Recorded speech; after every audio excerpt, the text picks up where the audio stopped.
Bonjour et bienvenue dans cet entretien qui vous est proposé par Mental Waves.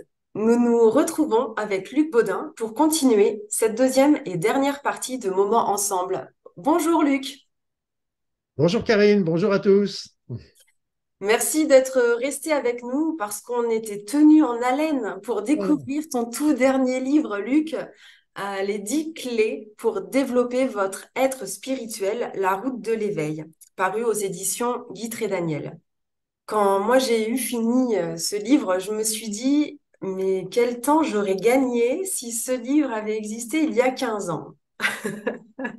Parce qu'en fait, voilà, on y retrouve les synthèses essentielles dont on a besoin sur le chemin, clairement, et l'invitation surtout aux meilleures directions. Parce que on est rarement épargné de quelques égarements. Alors, je voulais te demander pourquoi ce livre déjà? Bah, ce livre, c'est aussi une synthèse. C'est un livre très synthétique. C'est un petit livre qui est très synthétique parce que moi, j'aime. À l'époque actuelle, on n'aime plus perdre son temps à voir des livres qui vont délayer un petit peu les informations. J'aime bien être concis, précis. Et donc, c'est la résultante de nombreuses années de recherche, d'études, d'évolution personnelle. C'est une évidence. Et puis, ben, je me suis dit, il est intéressant peut-être de transmettre cette expérience. Et c'est pour ça qu'il y a toute une première partie qui pose les questions. Je suis le poseur de questions. Je donne aussi de temps en temps mon opinion, qui n'est que mon opinion. Et je le dis bien, je ne fais pas de prosélytisme, ça j'insiste toujours là-dessus. Mais c'est mon opinion, c'est mon point de vue. Et puis, par exemple, sur la notion du jugement, du bien et du mal, sur l'existence du divin, sur le fameux combat entre le bien et le mal, la partie d'ombre et la partie de lumière que nous avons, etc. Donc, après ça, toutes les expériences de mort imminente. Donc, c'est tous ces éléments qui me passionnent parce que je pense que ça intéresse, parce que ça va de fil en aiguille. En fait, on se dit, bon, ok, on va mourir. OK. Et qu'est-ce qui se passe après la mort? Ah, il y a quelque chose après la mort. Bon, et qu'est-ce qui se passe? Et donc, où est-ce qu'on va? Et qu'est-ce qu'on va devenir? Et puis après, bon, bah, si on meurt, est-ce qu'il y a un paradis? Est-ce qu'il y a un enfer? Est-ce qu'il y a un jugement? Et puis, est-ce qu'on va se réincarner? Et qu'est-ce qu'on va se réincarner en quoi? Comment? Est-ce qu'on peut se réincarner en veau, en vache, en mouton? Donc, il y a plein de questions. Et aussi, quelle est la finalité de tout ça? Pourquoi, bon, même si on a une vie, réincarnation, pourquoi ces réincarnations? À quoi servent-elles? Et qu'est-ce que c'est que la mission de vie, comme on dit souvent, comme on l'appelle souvent, à tort, c'est pas une bonne expression. Et qu'est-ce que c'est que les entités qui pourrait y avoir, les êtres de lumière et tout ça? Donc, je pose un petit peu sous ce canevas avec, euh, avec des ouvertures, avec des points de vue qui sont originaux, je dirais, qui sortent un petit peu mais sont des points de vue, sont que des points de vue, ce ne sont pas des réponses, des affirmations, parce que le chemin de l'éveil, le chemin de la spiritualité, c'est un chemin personnel. Il faut bien comprendre que spiritualité, ça vient de spirit, hein, de l'esprit, et donc ça, c'est tout ce qui a rapport avec ce qui est immatériel par opposition à la matérialité. Et donc, évidemment, tout ce qui est immatériel, il y a des petites facettes qu'on peut encore recouper avec, par exemple, avec les états de mort imminente, avec les énergies, avec tout ça. On peut déjà avoir des petites approches qui, qui même certains affirment qu'on peut prouver l'existence d'un divin. Par exemple,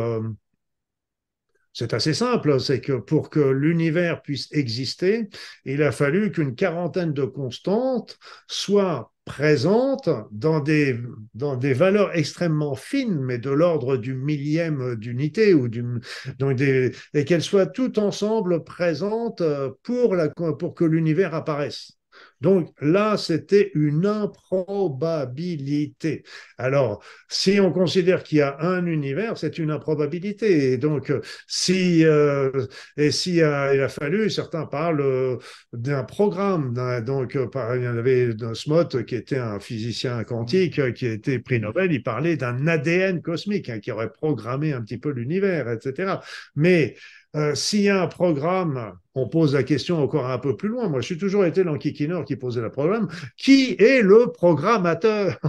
Qui est le programmateur? Voilà, donc après, donc c'est pour ça qu'il y a avec tout ça, avec la physique, etc., on a des approches déjà plus scientifiques de toutes ces questions philosophiques. Et on a une multitude de bouquins, de livres qui sont très bien faits sur la réincarnation, les états de mort imminente, etc., où chacun il trouvera ce qu'il voudra. Voilà. C'est certain, oui. Merci beaucoup. Et justement, donc tu disais que tu soulevais des pistes de réflexion et j'aimerais revenir sur une particulièrement dont tu fais état dans ton livre. Je vais citer ce que tu as écrit. Les sciences se sont ainsi retrouvées chargées d'expliquer les mystères de la vie, de l'univers et du divin, justement.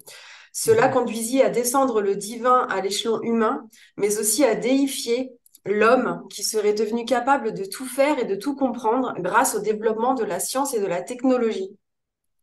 Alors, je trouve ça super parce qu'en plus, tu es ancien médecin c'est d'autant plus impactant venant de toi de faire de relater ce constat-là. Et oui, oui, oui, parce que ça a été surtout lancé, ce mouvement a été lancé avec les révolutions. En fait, et parce qu'à ce moment-là, il y a eu une mise à bas de tout ce qui était religieux, un refus religieux. Et puis, c'est ce qui a conduit à ce qu'on appelle la laïcité aujourd'hui. Mais ce refus religieux, on a dit, OK, mais vous nous avez fait croire que nous avez dit qu'il fallait avoir la foi en un divin, etc. Maintenant, on veut des preuves. On veut des preuves. On ne dit pas que c'est pas vrai, mais on veut des preuves. Et puis, on veut être sûr aussi de ce qu'il veut, de ce qu'il désire, ses lois, ses règles, parce qu'en fait, selon les religions, on a quand même un canevas qui est toujours constant, et ça, c'est bien, c'est l'amour. Donc, malgré ça, ça fait beaucoup de guerres de religion, malgré que chaque religion prêchait sur l'amour. Donc, il y avait dans un film, j'avais vu, il y avait. Il y avait les acteurs, je crois que c'était pendant les croisades, qui tuaient tous les ennemis de Dieu. Et il y avait l'autre qui disait, eh ben dis donc, il en a beaucoup d'ennemis, le bon Dieu.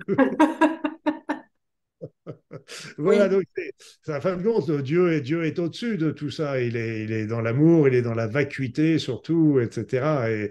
Et donc c'est pour ça que il faut bien comprendre que nous avons perdu un petit peu, cette recherche avait été lancée, puis elle a été perdue un petit peu et on a développé une technologie avec l'IA qui arrive, avec tous les risques que peuvent apporter, mais mis à part ça, elle peut apporter aussi quelque chose d'assez extraordinaire, et on est en train de travailler sur l'être humain qui retrouverait sa jeunesse, l'être humain qui deviendrait immortel. Donc on se prend véritablement pour des dieux, et c'est ça le gros danger, c'est que cette recherche, je ne suis pas contre cette recherche, chacun est libre de faire ce qu'il veut, mais ça nous éloigne du sens divin. Mais ce qui était amusant, c'est ce qu'on a vu avec la physique quantique en particulier.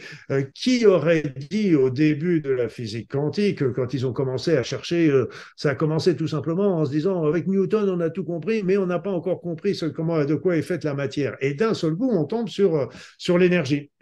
Et donc, de fil en aiguille, on a découvert tout un aspect spirituel grâce à la physique quantique. Et je pense, personnellement, que toute cette recherche qu'il y a aujourd'hui aussi sur l'immortalité, sur le retour de la jeunesse, etc. Donc, c'est tout ce qui est en train de se lancer, mais dans tous azimuts, il y a des découvertes extraordinaires. Mais je pense aussi que, comme dans la physique quantique, elles vont nous apprendre beaucoup de choses sur ce que nous sommes.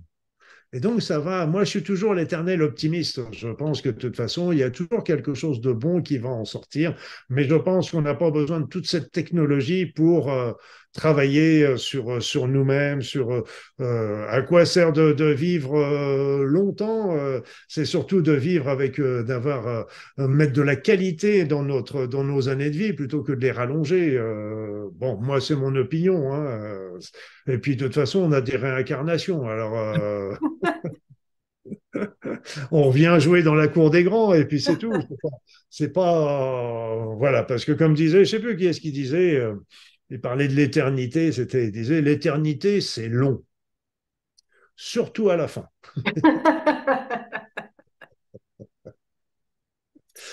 Voilà, donc c'est quelque chose qui est très, très intéressant, toutes ces recherches, mais on a perdu quelque part, dans toute cette technologie, on a perdu quelque part notre âme, notre conscience, etc.